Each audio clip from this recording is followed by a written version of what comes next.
I was waiting to be here. Actually, I wanted, like I told you before, I wanted to be here for the album, but we could double back. Yeah, well, I get lucky. I get to have you twice, so I have no problems at all. I saw you on Saturday supporting Malika. How do you discover her music? And this is what you do also as well, right? Yeah. Evans. Yeah. She's a friend to, I think, Joshua Evans, and I used to go meet her at the studio. Hear some of the stuff that she's doing. So when I did for my brother's concert, I begged her to come and hold me down one of the songs. So we did one of my songs. All right, so you have a song, one of your songs, which features her? No, we just did it on stage. On stage, okay, cool. In fact, I was doing a tribute to my friend that died. Okay. And so I had her come sing an Ed Sheeran song and an Alicia Keys song, and I rapped over some keys. Yeah, and it was like an amazing night. Everybody was asking, who's that? Yeah. But then when I heard her own music, and I was like, yeah, right? Yeah, another level. Nice. All right, so let's jump to you. So Kojo Q, your catalog is solid, from early mixtapes to The Shining, For My Brothers, and you went on a 2-year hiatus, right? And you came back with a crazy run. So I wanted to ask, what's the inspiration in this run this time? What story are you trying to tell? I'm just like exploring the personal things that took me on a 2-year hiatus as well. But for me, my music is always super personal. It's always super honest. Yeah. This time I am trying to do things that I don't usually do. Explore certain genres more. Also work with people that left field that people won't expect that I'll work with. So I started the year off with Abebrese with Fameye, which is playing right now, guys. Abebrese. It's a powerful, big song. Like, I can imagine this on a big stage and everyone's hands are up, with the choir and everything. With the choir, yes. It has that feeling. Yeah. How was that like, doing the song in the studio? Is that the mood you put yourselves in? First off, we didn't record it together. Okay. Yeah, I recorded it because we did the song in 2020. Okay. Yeah, so around the COVID era. So I recorded at home and then I sent it to him.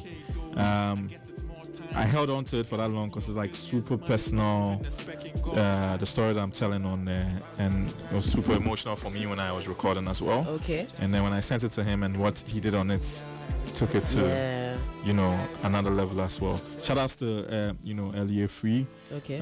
I sent it to both. Yes.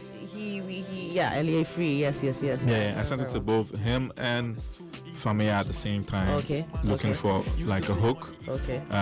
They both sent something back. I liked what Fameye did for the hook, but Ellie still did a bunch of things that added, more emotion to it. So we kept that in there as well. Okay. So the part that that's all. Yeah. Okay. So that's Ellie. Yeah. So shout outs to Ellie as well. Okay. And anybody that I'll play it for, they'll just be like, Charlie, it's like the best one yet. Yeah. You want to delve a little bit about what you're rapping about? This personal story? I am saving the core of the story for the project. Okay. It makes up like what the project really, the climax of the project. Okay. But to sum it up, I am diving into the randomness of life, and I'm diving into it because the randomness of life. Yeah, you see, most of the time, people, when bad things or good things are happening to us, we think that it's because we are special in one way or the other. Yeah. But life is super random. Cursed. Yeah, or you're cursed, Life is super random. Anything can happen to anyone. Facts. At any time. So the thing that kicked off the song was I was in the hospital for a certain situation, and I was asked to go get some drugs, and on the way to my car, I saw a woman sitting on the floor on the phone with somebody, and the thing that I got from the conversation that hit me the most was and it sat with me for a while, but I went to go buy the medicine, come back. Last my own too no work out. So when I went home and I was thinking about it, I was like, well, she wanted money and she thought it could solve her situation. I actually had the money still. And it couldn't solve the situation. Like, it didn't matter anyway. So that had me thinking about just how random life can be. Yeah. Isn't that scary though? Because I think our parents, them growing you up, make you feel like, oh, if you do this, you go to these number of classes, you go to school, you get this degree, you can kind of control life in a way that you want it to be, and then you become an adult, you realize things are random. You can be there and you can just be swept away, into the sea, and you can be there too, and you can be, anything can isn't happen. it scary? And how do you deal with all of these? I think we fight for that control because of how scary it sounds to us if we realize that we don't have as much control as we think. So how do you cope with that thought that we don't have as much control? We don't have control. Yeah. In the 2 years that I was gone, the things that I picked up were things that helped me live in the moment. Okay. Yeah, I do whatever I can to the best of my ability, but I try to live in the moment as much as possible. You do what you can to the best of your ability, and you try to live in the moment as much as you can. Yeah, so right now I'm here, I'm talking to you about a song. Yeah. I'm not going to worry about, will this song do this, will this song do that. We're having a conversation, I'm enjoying the conversation. I'm enjoying seeing you, I'm here. Yeah, you're present. Yeah, I'm present. Yeah. And I noticed that if you stay present most of the time, because half the time the things that we worry about are the past or how our present will affect the future. Yeah, but most of the time the present is usually like right manageable. Like if you just keep yourself in the moment, things work out. Yeah. You've spoken a lot about the 2-year hiatus and the things you did, and I think even I remember something you said about therapy and travel. And when I saw the therapy, it blew my mind when you came back and you mentioned it, because there are people in my life that I recommend therapy to because they become toxic to themselves and to people around them, but it's never understood, especially with men. Men don't think therapy is a thing. So how did you find therapy? And did you also have this prejudice around therapy? And what did therapy teach you? I don't think I had a prejudice. I think it was more, I'm super guarded and I have a lot of trust issues. So even talking to a professional, it's kind of weird for me. It's kind of weird for me. Like, why am I telling you like personal things like that? I don't tell anybody that unless maybe get over something and then in the music. So in the beginning it was hard, because I wouldn't want to go anywhere, or I noticed that I would be intentionally given certain things to lead somewhere else. But shout outs to JP Omojineo is my therapist. He's in Kumasi. He really helped guide me, and then one of the things that I picked up was mindfulness, which led me to trying to live in the moment. We've been talking about mindfulness a lot on this show, listeners. You remember now Kojo Q is actually showing you how to practicalize mindfulness. So in the beginning there were exercises that he taught me to do, breathing exercises, this, that, and the third, but I ended up on cooking and gardening. That is what brings you. Yes, makes it keeps you grounded. me in the moment. Cooking and gardening. Ooh, I can imagine the hands in the soil. And you like to cook, huh? I was terrible before. So it was through this that you realized? I was terrible before. I was like, my mom is a caterer. I have a bunch of aunties that are caterers, but my mom especially, growing up, I didn't want to be used for her orders. So because of that, whenever they will ask me to cook or do something, I'll mess it up so that they know that, this guy, he's terrible, right? So I never learned to cook until 2020. Wow. And then I learned to cook from Sweet Ajili. Oh wow. On YouTube, yeah. Oh wow. Not your mom. No. Rather, mom, you ball. Yeah.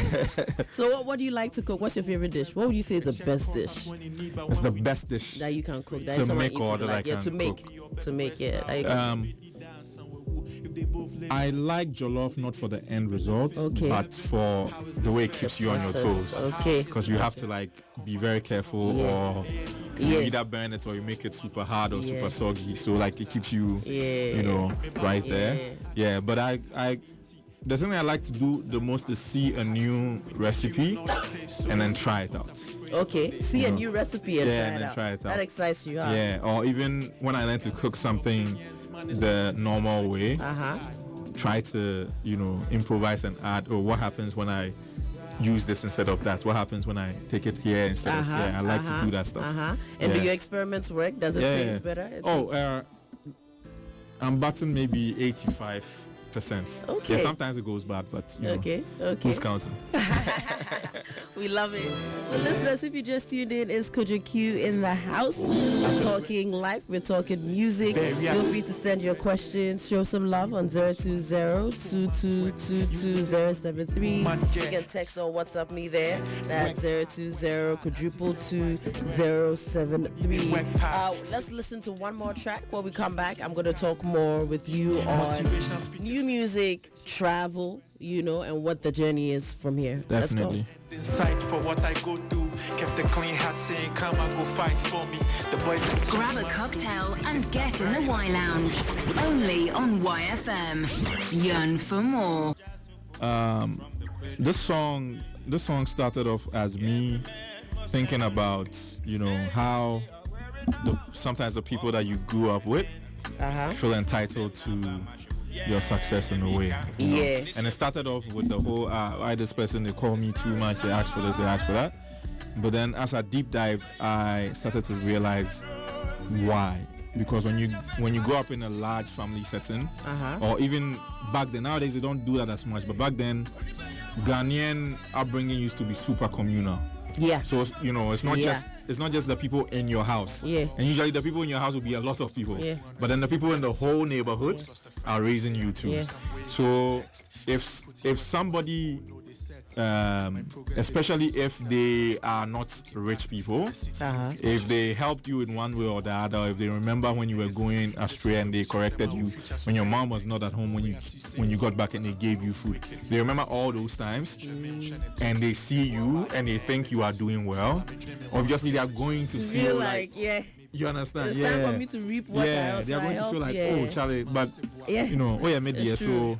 It's true. So Onipe Hiamwa, it's just that, like, people need help. Yeah, humans need help. It's.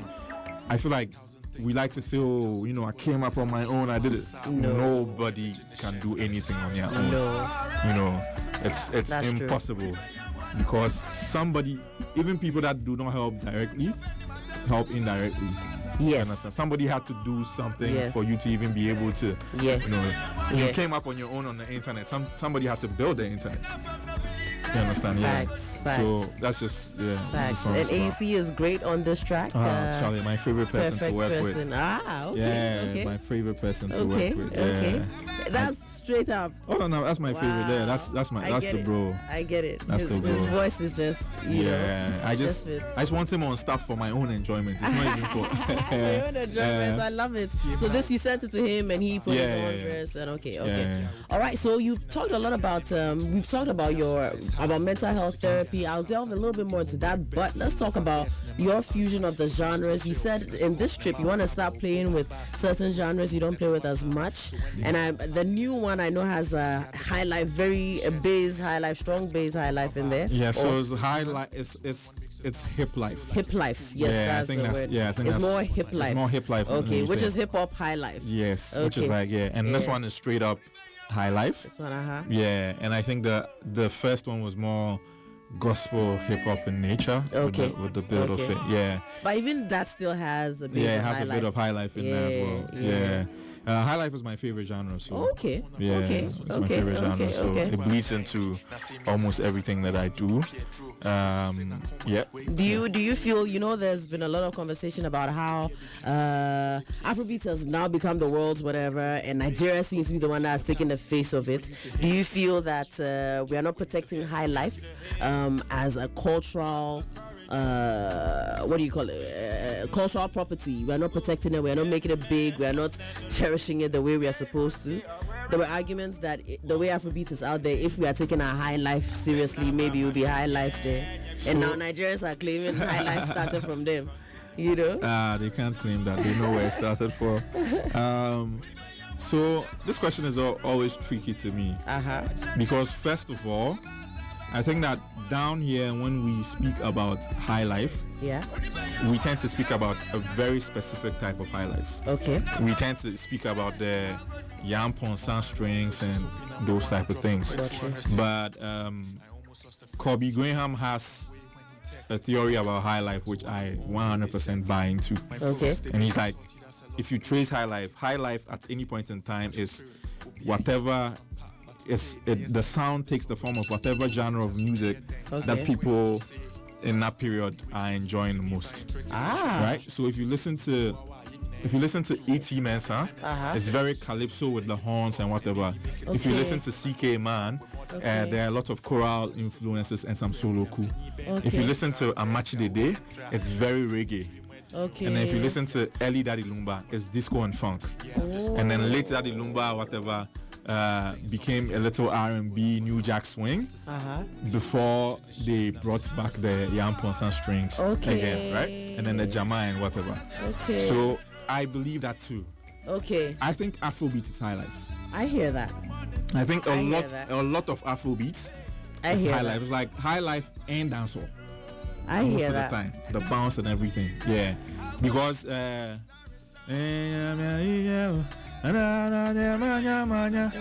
it's literally a home, which is a high life song. Yes. Yeah, but it's a high life song. Yes, it's true. Which is a high life song, but just that we will call it hip life because they were rapping on it. If you listen to Bonnie Onipa, it's a high life song. They're just rapping on there. Okay. Wow. So high life mutates to what's popular in the time. Anywhere you there, I got it. It's very high life to me. I don't know about you.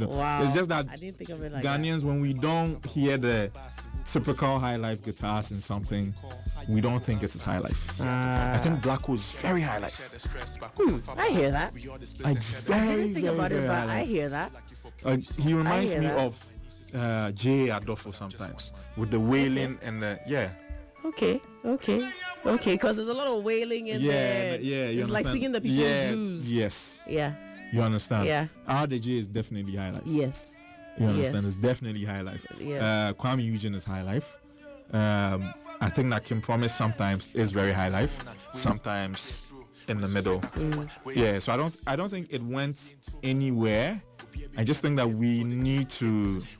The part that I agree with is project it as a culture or something. We don't project it enough. Okay. You understand? Yeah, we don't project it enough. Yeah. Okay. Then maybe it's because we don't understand it this way.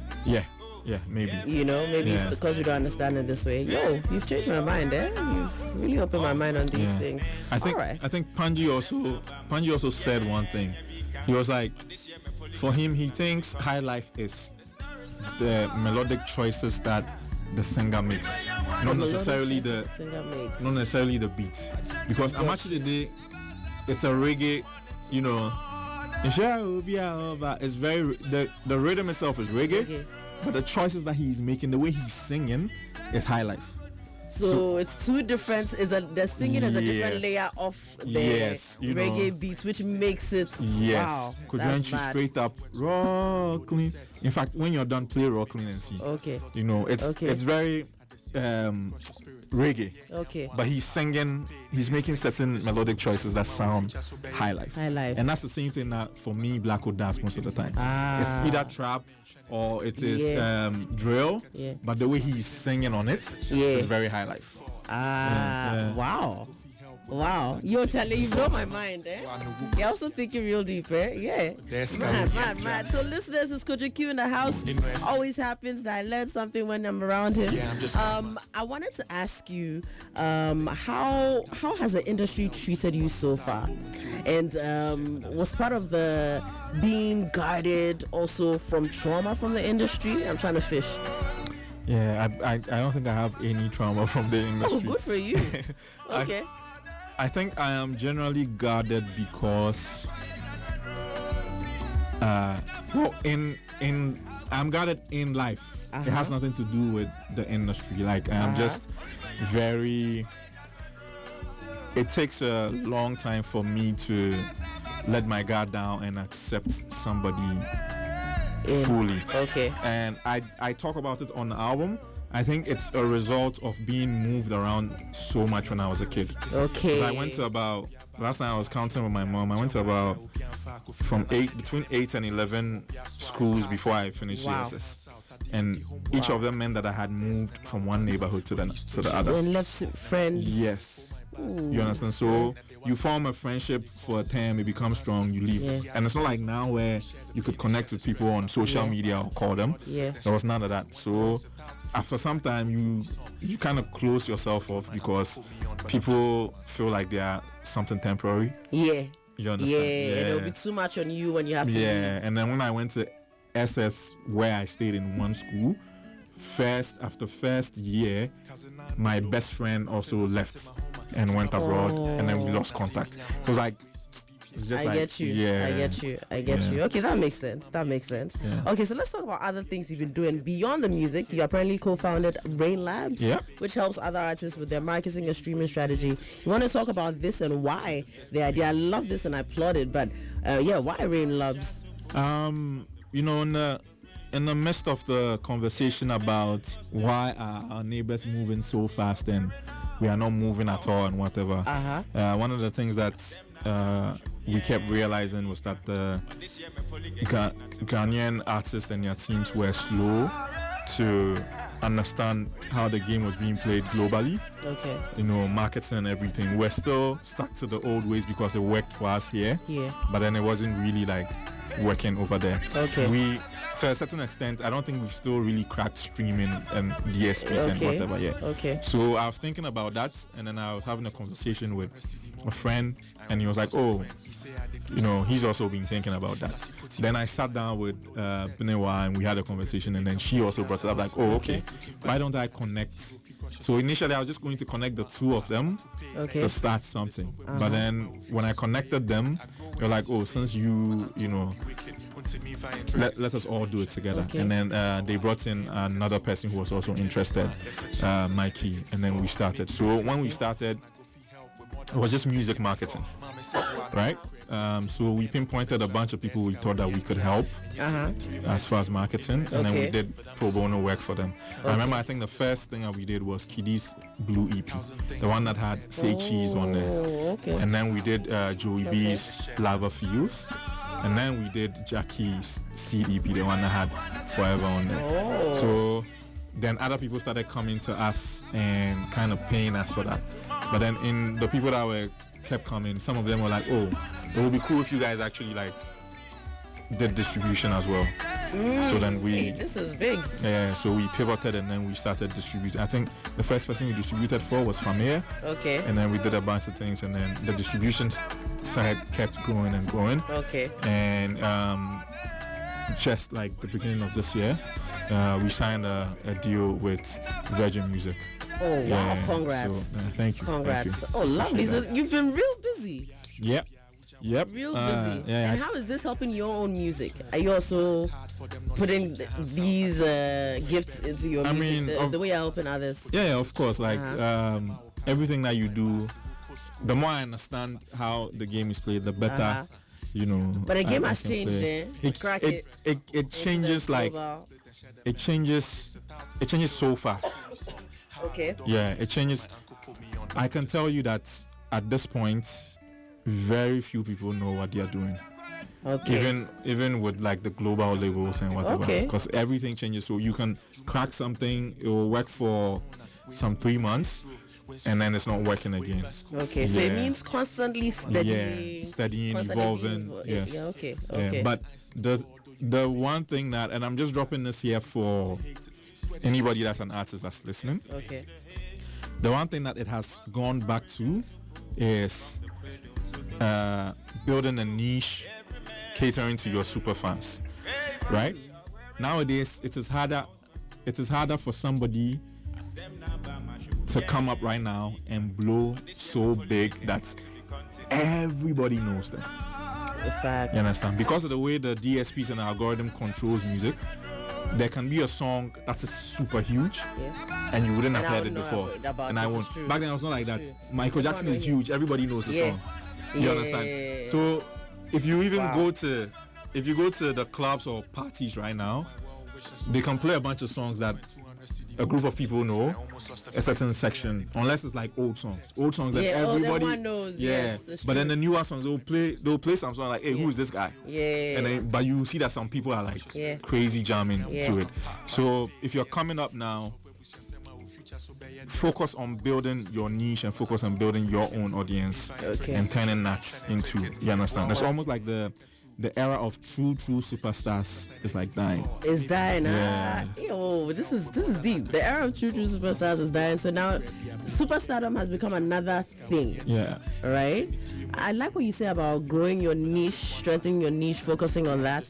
Do you think it can also become toxic? Like, I mean, Nikki has been in the news the last 2-3 days and she has power with her barbs. I think that's also someone that's harnessing her, you know. But she came from the superstar era. Yeah, she came from the super. So her base is like huge. Yeah, her base is like huge. Yeah. But even the people from the superstar era, it is keeping a base that helps them last beyond a few hit songs. You know, you can speak That's about true. Shatta, you can speak about Sak. They built a base. That's true. They don't need to have a hit song every year. It's true. Yeah, people are still super connected. That's facts. They're going to come out to That's the shows. facts. They're going to support when they put That's stuff facts. out. Yeah. So I don't think that is ever like going out of style. Yeah. Okay, I definitely hear that. Alrighty. So the new song out to Tonte. Did I pronounce it right? Tonte. Yeah, no, Musani and Fajuni. Tonton. You know, we are drinking alcohol. We are talking. As we We are are drinking, thinking. then we are. Yeah. That's my favorite thing to do. Plus talking to the ancestors. Yes. Exactly. That's why we pour drinks for them. All right. So is that what you were doing as you were writing the lyrics to this song? I haven't had a sip of alcohol since was it end of 2020? Why are we running around drinking like that? Since the end of 2020. Yeah, I mean. Wow, that's your skin is looking good. You look real healthy, no bags under your eyes like mine. Oh, nice. All right, so let's talk about the song before we play it. Anything you want to say before we play, or should we play first and then? Charlie, this is a special song for me because I got to work with Oforian Ponsa on something. Charlie. You know, that's a legend. That's somebody. Like I said, I love High Life to death. So to be able to come that close to the legend, you know, just listen to it and then, you know, we can dive into it after. Okay. Alrighty, guys. Take a listen. Brand new, spanking new music coming in from Kojo Q. Enjoy. Grab a cocktail and get in the Y Lounge. Only on YFM. Yearn for more. Charlie, Kojo, you've done something with this track. I appreciate that. Hey. And I've been seeing the love people put out. You know, Charlie, it's a gem. It's a gem. You want to talk about, first off, I want to know, how was it for you to get Oforian Ponsa, you know, and how is that like? What's he like? Shout out. If you're sitting at home and they see a random car parked in front of your house that they've never seen before, they're going to call the police or call you. To check that. Yeah, yes. we've seen this. You understand? Yeah. So I truly believe if we start caring about each other on that end again, because one of our biggest issues is selfishness. Yeah. Yeah, because certain things you won't halt because it's not directly affecting you. Yes. You know, certain things you will do because all the money can come into your pocket and you and your family people enjoy, yes. will enjoy, but you're not thinking about how it affects everyone else. Yes. And I mean, that's facts. When we complain about politicians and governments, it's like now it's a career to enrich yourselves, and people are suffering. There was a protest today by the nurses, people not being paid for 10 months. And they are going to work every day for 10 months, and they're expected to still show up. Their bosses will still demand. And in this case, even if you think of nurses, they are healing, they are supposed to care for you as a sick person. So how are they supposed to give back? Where are they drawing from? 10 months. What? Meanwhile, the money too is there. It's in someone's, So I guess that's also that. But in that way too, I wanted to just push you a little bit and play the devil's advocate. Do you think community can also be harmful? Because community has traumatized people to make some people to be like, okay, I don't want to be part of this. Let me stay away and, Yeah, I feel like everything can be harmful when it is used in a certain way. Yeah, I just think that for where we are as a country, a time might come when we don't need that type of community as much. But I don't think that we are there yet. Okay. I think that the biggest issue we have is that all these other countries maybe took years and years and years, 200, 300 years to become what they are, and they wanted us to be that in 4 years, in 5 years, and a lot of the countries that they've put that type of pressure on to be that have failed. But then they'll point to the outlier, they'll say, oh, look at Singapore. You understand? If you put 100 people in the same situation and only one of them makes it out, it's the situation that is terrible. Exactly. The situation is terrible. That's a real problem. Yes, you don't look at that one person and say, oh, if this one person did it, then everybody else. You understand? If you're a teacher and you teach a whole class and only one person passes, they're going to query you. You understand? They are going to query you. That's true. So we the collective thing again, like, we are one of the only countries where the same issue, when a party is in power, it's negative to them, and then when they go out of power, the same issue, like nothing has changed. It's true. Right? It's the true. same issue when as soon as they go out of power, now it is a positive. Yes. You understand? Yes. The same issue. A party can be in power. Oh, Galamsey must stop. Oh, make people not talk. Yes. As soon as they go out of power, like, Galamsey must stop. Exactly. The Galamsey is a huge issue. Yes. But when you're in power, you are arresting the activists. You understand? And it's just because we don't think of the collective. Because if we think of the collective, there are certain things that we won't be partisan with at all. Water is being destroyed. It has nothing to do with parties. Exactly. Let us fix that. After that, we can come back to it. Yes. Charlie, you're dropping the keys, Kojo Q. I've gone over my time because I just love you too much. Love hearing this, but you have to come again, Kojo Definitely. Q. All right? So listeners, it's been Kojo Q in the house. We're going to definitely have him back again. But what's next? This single is out. You mentioned you're working on a project. You want to talk a bit about that? Yeah, so the project is definitely out this year. Okay. We are maybe six. An EP? Album? An album, okay. yes. Nice. The follow-up to my first album. Nice. People have been asking for it for a long time. No, we want an album listening on the show. Oh, we will do that. Yeah. All right. Oh, that would be amazing. Yeah, we should do that. We'll give a whole hour to it. We should do that. Yeah. We should do that. Awesome. Yeah, so that's coming up. This year, right? This year. Okay. Yeah, like 6 to 8 weeks tops. Okay. We also have the second edition of the For My Brothers concerts this year again. Ooh. Yeah, in December. Okay. So people should look out for that as well. Nice. Yeah, definitely. What date in December will be announced? Will be announced, but Okay. we're looking at like either the first or the second week before things December. get before things get crazy with all the other shows. Yeah. Okay. Oh, definitely looking forward to that. So For My Brothers Part 2 coming up, and also a new album from Kojo Q coming up. A lot of goodies for us. Kojo Q, final words to your fans doing the listening before we let you go. Charlie, I appreciate everybody that tuned in, all the people on my TikTok, anybody that loves and supports Ghana music as a whole, not just me, and Ghanaian creatives. We appreciate that, we appreciate that because we understand that if we are ranking this country's problems, what we do is not, Charlie. it's But not. what you do is crucial. Yeah. It's what we use for the tone. It's what you use for the tone. Yes, Yeah, exactly. yeah. But in the eyes of many, it will look like what we do is not as crucial as nurses that need to be paid, Yes. house officers that need to be paid, Yeah. and I kind of understand that, but they still support us, give us energy, so we can never take that for granted. Shout outs to YFM, both Accra and Kumasi. Charlie, you guys have played the music like crazy, you're so supportive. Awesome. Charlie, We I love you, appreciate Kojo it. Q. Yeah, we love you too.